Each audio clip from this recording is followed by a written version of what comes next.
America और Iran के बीच में जिनेवा में जो बातचीत चल रही है उससे कोई नतीजा बाहर आने की कोई संकेत भी नहीं आ रहे हैं। और एक तरफ अमेरिका ने दबाव और बढ़ा दिया ईरान के ऊपर, वहाँ पर 50 और एयरक्राफ्ट भेजे हैं, जो फाइटर जेट भेजे हैं ईरान के पास में। आपको पता है कि पहले से उनका जो 2 जंगी जहाज बेड़ा पहले से मौजूद है और कई सारे वहाँ में डिफेंस मिसाइल सिस्टम वगैरह ऑलरेडी वहाँ पे हैं। तो अमेरिका लगातार अपनी जो तैनाती को और बढ़ाता जा रहा है वहाँ पर, और इस बीच में बातचीत से भी कोई रास्ता नहीं निकल पा रहा है। और खामनेई ने ये बयान देकर के और ये इसको जो युद्ध का आशंका बढ़ा दिया है कि खामनेई का ये कहना है कि अगर अमेरिका के पास बहुत ताकत है तो हमारे पास भी इतनी ताकत है कि जो उनके जो दो युद्धपोत हैं वहाँ पर ईरान के पास में, उसको डुबो सकते हैं। बहुत बड़ी धमकी दी है खामनेई ने इस बीच में। और हालात जो हैं वो बद से बदतर होते जा रहे हैं। और एक कहा यह जा रहा है कि जिस तरह से लग भी रहा है कि बातचीत में बहुत प्रोग्रेस होने के चांसेस कम ही दिख रहे हैं, तो इसके बाद ऐसा कह रहा है कि अगले कुछ दिन में, कुछ हफ्तों में इजराइल और अमेरिका दोनों मिल करके ईरान पर हमला कर सकते हैं। और अगर ये हमला होता है तो ये मत समझिए कि कोई 1 2 दिन 4 दिन का ये युद्ध चलेगा। ये युद्ध लंबा खींचेगा और इस युद्ध के परिणाम बहुत ही भयंकर होंगे। ये बात हम लगातार आपको बता रहे हैं, इसलिए हम बार बार इस टॉपिक पे चर्चा भी करते हैं, आपको अपडेट्स देते हैं। संजय जी, हम डेली जब भी हम बात करते हैं, कल भी हमने बात की, 24 घंटे का जब समय आता है तो वहाँ से कोई पॉजिटिव खबरें तो नहीं आती हैं, लेकिन ये आता है कि दोनों तरफ से जो अभी तो साइकोलॉजिकल वॉर हो ही रहा है, जुबानी जंग तो हो ही रही है। क्योंकि खामनेई ने एक बात तो कह दिया कि हम तो बार बार हम बोलते हैं कि हम तो मरेंगे, तुम्हें भी साथ लेकर के मरेंगे। और जहाँ जो युद्धपोत को डुबो देने की जो धमकी कोई छोटी मोटी धमकी नहीं है। ईरान लगातार वहाँ पर अपनी जो सेना अभ्यास भी कर रहा है, वो तमाम जो चीज़ें दिख रही हैं। तो ये अब क्या लग रहा है कि ऐसे कहा जा रहा है, किसी ने तो ये रिपोर्ट्स में आ रही हैं कि अगर अब 10-12 दिन में, अगले 10-12 दिन में अगर बातचीत से कोई नतीजा नहीं अगर आता है तो हालात बद से बदतर होंगे। बिल्कुल, देखिए ये चेतावनी अमेरिका ने भी दी है कि अगर बातचीत सफल नहीं होती, उसने 1 महीने का पूरा अल्टीमेटम दिया हुआ है कि 1 महीने के अंदर अंदर ये मामला सुलझा लिया जाए। उसकी 2 प्रमुख शर्तें हैं अमेरिका की बातचीत की कि परमाणु निरस्त्रीकरण, यानी कि आप उस तरफ आगे बढ़ोगे ही नहीं, जिधर आप परमाणु बम की तरफ जा रहे हो वो सब पूरी की पूरी चीज़ें आप वहीं पर रोकोगे और ये वादा करोगे कि ये सब चीज़ें आप नहीं करोगे, नंबर 1 चीज़। दूसरा, मिसाइल पर रोक। तो ये दोनों ही चीज़ें, और जिस तरह से मीटिंग हुई है जिनेवा में, कल मीटिंग खत्म हो गई 17 तारीख को। उस मीटिंग के बाद ईरान के विदेश मंत्री कहते हैं कि ये बहुत गंभीर मीटिंग रही और ये आसान नहीं थी। और इसका गंभीर कहते हैं, इसका मतलब ये है कि उस पूरी मीटिंग में निश्चित रूप से गर्मा गर्मी का माहौल बना है, तनातनी हुई है, दोनों पक्ष एक दूसरे के साथ राजी होने को तैयार नहीं है। जाहिर सी बात है कि ईरान को दबाना आसान बिल्कुल नहीं है। और मीटिंग ये बता रही है, मीटिंग के बाद के कमेंट ये बता रहे हैं कि इस मीटिंग्स में काफ़ी ज़्यादा मुझको गर्मा गर्मी रही है और ये सीरियस चीज़ है, इसको बाकी सीरियस चीज़ है, क्योंकि अगर ये चीज़ें आगे इसी तरह से रहीं तो युद्ध होगा या नहीं होगा ये कहना मुश्किल है, लेकिन तनाव बहुत ज़्यादा बढ़ जाएगा। नहीं, युद्ध क्यों नहीं होगा? अगर युद्ध नहीं होना होता, क्योंकि तो देखिए अमेरिका इतना जमवाड़ा अमेरिका का अभी तक का धर्मेंद्र जी जो है वो साइकोलॉजिकल वार है, जो आपने भी कहा, वो साइकोलॉजिकल वार ज़्यादा है कि एक तरफ वो मीटिंग कर रहा है। हाँ, याद रखिए कि इससे एक अलग चीज़ ये भी है कि इजराइल का तो यहाँ तक कहना था कि अगर अमेरिका अगर हमला नहीं करता ईरान के ऊपर तो इजराइल अकेले ही हमला करेगा। क्योंकि देखिए यहाँ पर समस्या ये नहीं है कि अमेरिका को क्या चाहिए, यहाँ पर समस्या ये भी नहीं है कि ईरान क्या करना चाहता है। यहाँ पर सबसे बड़ी मुसीबत अगर है तो इजराइल के साथ है, क्योंकि इजराइल को बार बार ये लगता है कि अगर ये 2 चीज़ें जिस पर ईरान तैयार नहीं हो रहा है, अगर परमाणु निरस्त्र आप जो कह रहे हैं कि एटम बम ना बनाए और एटम बम नहीं, लेकिन यहाँ तक तो ईरान थोड़ा इस पर राजी है। उसका ये कहना है कि पूरी तरह से तो नहीं, लेकिन इस लेवल तक ले जाने को तैयार है कि जहाँ से परमाणु बम नहीं बनेंगे, यानी कि जो उसकी क्षमता है उसे थोड़ा नीचे जाने को तैयार है। लेकिन मिसाइल की बात पे ईरान बिल्कुल भी तैयार नहीं है। और इजराइल की सबसे बड़ी दिक्कत मिसाइल से है। देखिए परमाणु बम में तो टाइम लगेगा। ईरान भाई देखिए क्यों तैयार होगा, ईरान अपने पैर में कुल्हाड़ी तो मारेगा नहीं।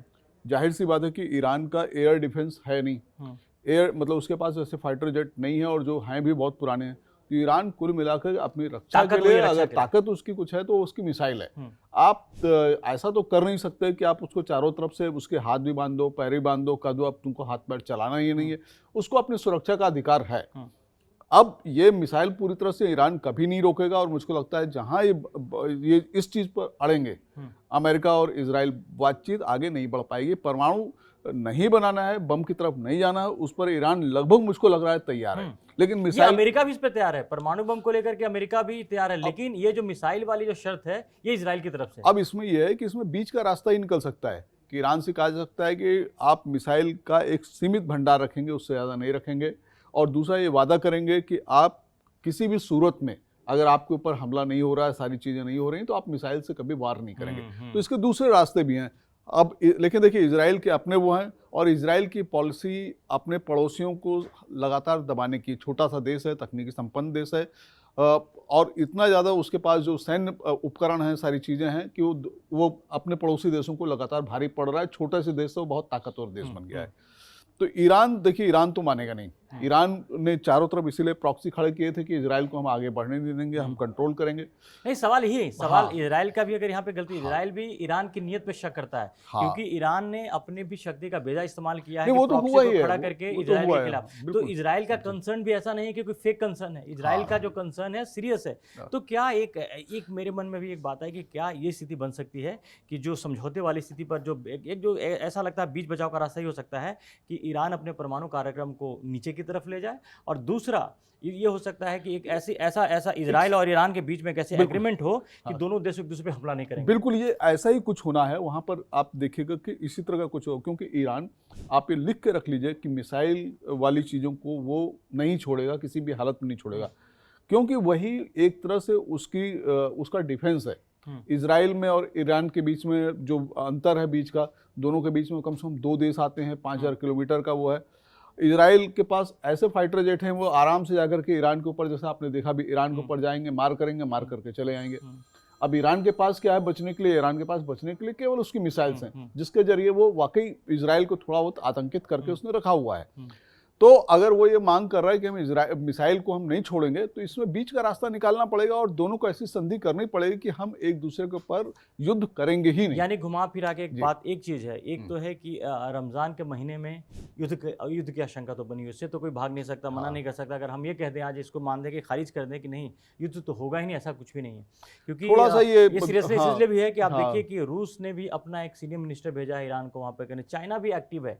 चाइना और रूस की तरफ से लगातार ईरान को मदद मिल रही है, खुले तौर पे नहीं मिल रही है, लेकिन तमाम ये दिख रहा है कि इस बार थोड़ा रणनीति बदली है चाइना और रूस ने। जबकि पिछली बार जगह वेनेजुएला की अगर हम बात करें, तो वहाँ पर चाइना और रूस की तरफ से कोई ऐसी एक्टिविटी नहीं हुई जो वेनेजुएला को बचाने की कोशिश करें किसी भी तरह से। लेकिन ईरान को लेके इस बार चेंज दिख रहा है। रूस का भी जो उसका रुख है बिल्कुल साफ दिख रहा है। एक सीनियर मिनिस्टर को भेजना ऐसे मौके पर जब तनाव चल रहा हो, साफ दिखता है कि रूस अभी ईरान के साथ इस बार खड़ा है, और चीन भी इस तरह से मदद करने की कोशिश कर रहा है। तो ऐसी स्थिति में अगर खुल के आ जाएं रूस और चीन, अगर ईरान के साथ खुल करके आ जाए, तो फिर तो अमेरिका और इजराइल की मुश्किल और भी बढ़ जाएंगी। नहीं, देखिए, इसमें खुल के तो वो इसीलिए, अगर चीन अपना दूध भेज रहा है या रसिया अपना दूध भेज रहा है, ये सारी की सारी जो कवायदें हो रही हैं, ये एक तरह से आप देखिए कि ये शक्ति दिखाने की भी है, कि ईरान के साथ रसिया और चाइना ये दिखा रहे हैं कि देखो, हम भी खड़े हैं साथ में, कम मत समझना। दूसरी तरफ इजराइल और अमेरिका है, तो वो वहाँ पे पूरा का पूरा साइकोलॉजिकल वार हो रहा है। एक तरफ बातचीत चल रही है, दूसरी तरफ अमेरिका जो है अपने जंगी जहाज बेड़े को ला करके उसने खड़ा कर दिया है, जो साथ में उसका बेड़ा कहलाता है, समुद्री बेड़ा जो चलता फिरता शहर जैसा है। दूसरी तरफ उसने अपने फाइटर जेट, कतर में भी ये हो रहा है, कतर के बेस से अमेरिका अपने सैनिक को हटा रहा है, डिसलोकेट कर रहा है, दूसरी जगह भेज रहा है। तो बहुत ढेर सारी फाइटर जेट तैनात कर रहा है, जैसा आपने कहा।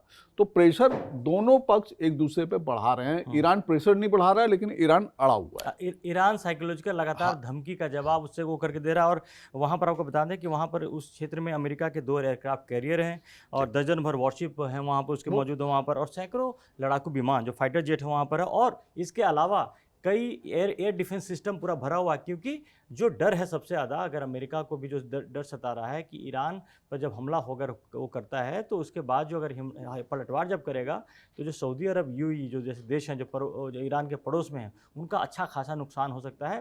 और ये दबाव जो है ये लगातार इन देशों ने भी अमेरिका पे बनाया हुआ है कि अगर युद्ध की किसी भी तरह से अगर यहाँ पर शुरुआत होती है, तो उसका सबसे ज़्यादा खामियाजा शायद सऊदी अरब और यूएई जैसे देशों को भुगतना पड़ेगा। दूसरा, वो शायद हम उस तरफ नहीं देख रहे हैं, हो सकता है कि जो इसके प्रॉक्सी देश हैं, ईरान के जो प्रॉक्सी मित्र देश हैं, उनके पास अभी भी बहुत ढेर सारी चीजें मौजूद हो सकती हैं, और ऐसी कंडीशन में वो भी जो है इजराइल को निशाना बनाना शुरू कर सकते हैं, दूसरे इजराइल के दोस्तों को निशाना बनाना शुरू कर सकते हैं। एक अफरा तफरी वाली स्थिति वहां पे पैदा हो जाएगी, और तनाव इतना ज्यादा बढ़ जाएगा कि उसकी जद में काफी हद वही तक पूरा देश, डर पूरा इस विश्व बात का आएगा। है, हाँ, डर इस बात का हाँ। है कि अमेरिका भी टेक्निकली नहीं हमला करना चाहता ईरान के ऊपर, क्योंकि मालूम है कि उसका खामियाजा भुगतना पड़ेगा। ईरान भी अमेरिका से पंगा नहीं लेना चाहता, ये भी एक सच है।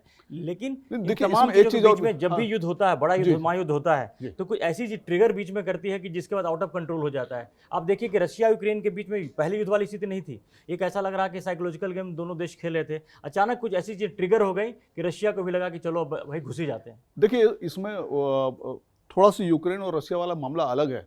यहाँ पर वो पड़ोसी भी थे और रशिया का अपना चिंतित होना लाजमी था कि नाटो देश उसके बगल में आके खड़े जाएंगे। यहाँ एक चीज ये दिख रही है कि रूस और चाइना ये चाहते हैं कि अमेरिका जो भी अपनी दबंगई कर रहा है या वेनेजुएला में उसने जो किया है उसको वो यहाँ पर रिपीट किसी हालत में नहीं होने देगा। अमेरिका को किसी भी हालत में रोकेगा और ये दिखाएगा कि अमेरिका अपने हिसाब से सब कुछ नहीं कर सकता है। शायद मुझको लगता है ये रूस और चाइना और इस एक तरफ, एक हाँ, शायद एक टर्निंग जी, पॉइंट भी हो जाए, जो जी। जिस तरह से पूरी दुनिया में जो वर्ल्ड ऑर्डर चेंज हो रहा है और जिस तरह से अमेरिका की दबंगई, जबकि अमेरिका को भी एहसास इस बात का है, क्योंकि टैरिफ के मुद्दे पर भी ट्रम्प को मुंह की खानी पड़ी है। जिन जिन देशों के खिलाफ किया उनको वापस भी करना पड़ा, उनके साथ ट्रेड डील किया, भारत भी उसमें है, ब्राजील ने भी आके दिखाई थी। तो मुझे लगता है इस मुद्दे पर भी जब रशिया यूक्रेन में भी जब अमेरिका की नहीं चली है, तो ईरान भी एक ऐसा एग्जाम्पल सेट कर सकता है जिससे अमेरिका को पीछे हटना पड़े। और ये फिर आने वाले दिनों में अमेरिका के लिए लॉन्ग टर्म में एक बहुत बड़ा झटका भी होगा, क्योंकि अमेरिका की दबंगई और दादागिरी के आगे कोई भी देश झुकेगा नहीं, क्योंकि जो हालात बना है, जो चीज़ें बन रही हैं। हाँ, इसमें मैं एक इजराइल को अमेरिका से अलग मान के इसलिए चल रहा हूँ कि इजराइल के कंसर्न हैं, उनके सीरियस कंसर्न है। और अगर इजराइल कुछ अपनी तरफ से अगर इनिशिएटिव ले लेता है अमेरिका के चाहने या ना चाहने के बावजूद में, तब स्थितियां बदल सकती हैं। ये एक बहुत बड़ा खतरा है इस बात का भी, इसको भी हमें भूलना नहीं चाहिए। और कहीं किसी जिस तरह से याद कीजिए कि 2023 में जब हमास के लोगों ने इजराइल के ऊपर अटैक किया था, उसके बिल्कुल। बाद जो बाकी क्या हुआ, गाजा में क्या हुआ, अगर इस तरह की भी कुछ अगर स्थितियां बनती है वो भी बड़ा घातक होगा। तो ये वहाँ पर बहुत तेज़ी से घटनाक्रम बदल रहा है। इन तमाम चीज़ों पर हमारी नज़र बनी हुई है। अभी तक आपने कड़क को सब्सक्राइब नहीं किया है तो जल्दी से आकर सब्सक्राइब करें। फिलहाल के लिए धन्यवाद। धन्यवाद।